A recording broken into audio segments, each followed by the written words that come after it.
Hey guys, maayong adlaw kaninyong tanan. Good morning sa uban din ha, sa mga dili ka ng Pinoy, dili Pinay, good morning.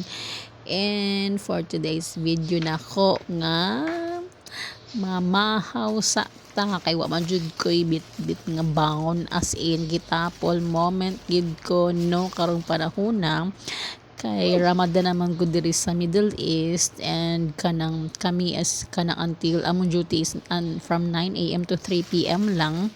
So wala jud ko'y kanang gana nga mag-prepare kay dili naman ko mag-lunch sa office ato sa balay na uli and then akong balay is nearby raman siya, so mga 5 minutes walk lang gid siya from my work. And then mauna siya din ha, tapon mga mentang ta, and gladly pag-check na ko online na magay 50% nga mga promotion sa mga pagkaon, mga pang breakfast.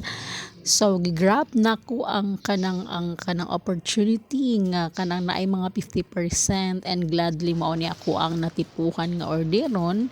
And since 50% man siya, so medyo nag-less na, of course 50% no mo na siya din na, kaso medyo nag-add lang tungod sa delivery charge, pero what to do kay medyo tayo ba na medyo kay mabit-bit patay mahems aning dapit. So mao na siya din ha, nagkaon ko diri og kanang kuan na siya chicken tikka sandwich and nana na siya isa ka donut. So akong gipili nga donut, it's a Bavarian flavor.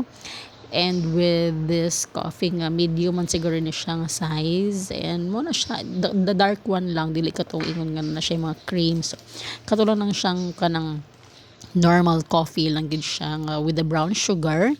And mao lang ni nagtiwas-tiwas sa kagkaon, mga unta ninyo din ha sa mga kanang nagawa siya niya akong video, mga unta ninyo. So kung nana mo dry mga pan sa inyong lamisa, nana mo kape sa inyong lamisa, then mga unta ninyo na mo na siya din ha. So honestly na-miss ko ang mga bread sa Pilipinas, labi na katong kanang mga bahog-bahog labi na sa Cebu nga kanang mga pano nga kato mga pan sa nga panay mga red, green whatsoever, basta mao na mga baratohon nga pan, mga bet gito na ako maong kanang every time nga makabakasyon. The last time di nga nakabakasyon ko nagbit-bit gid ko og pan nga katong baratohon gid siya kay lami magud ka ito mga pan sa tuwa.